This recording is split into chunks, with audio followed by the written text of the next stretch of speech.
Nous sommes vendredi, comme chaque semaine sur Europe 1, votre vendredi thématique. Question ce matin sur notre alimentation. À quoi ressemblera votre assiette en 2050? Dans le Rhône, des agriculteurs ressortent les vieux légumes. Et se tourner vers le passé pour aller de l'avant et surtout s'adapter au changement climatique. C'est le choix qu'ont fait ces agriculteurs de la région de Lyon. Ils ont fouillé le sol comme on fouille la malle du grenier. Leur trésor à eux, ce sont des fruits et légumes anciens capables de résister pratiquement à tout, y compris à la sécheresse. Reportage Jean-Luc Boujon.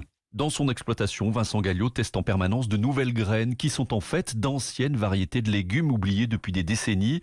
Or souvent, ces variétés anciennes sont tout à fait adaptées à la nouvelle donne climatique. J'avais une variété de blettes qui n'avait pas été arrosée du tout et elle avait fait des super cardes. C'était des variétés qui avaient vraiment été très performantes malgré la sécheresse. Ces variétés-là vont avoir la capacité à s'adapter parce qu'elles ont une richesse génétique qui est plus importante qu'une variété hybride. La démarche est la même chez Anne Desplaudes, viticultrice dans la Loire. Depuis quelques années, elle a réintroduit le mornin noir, un ancien cépage local abandonné il y a 150 ans, mais très bien adapté au climat d'aujourd'hui. Il débourre assez tard, donc il craint pas le gel. Il résiste au vent et puis il résiste au chaud et au sec. À la différence de la syrah, quand il fait très chaud, elle aime pas trop. Alors que le mornin, lui, est toujours tout rond, tout joufflu, tout pimpant et ça lui va bien. Des plants et des graines oubliés depuis longtemps à cause de l'uniformisation et de l'agro-industrie, mais qui sont aujourd'hui une des solutions pour adapter l'agriculture au changement climatique.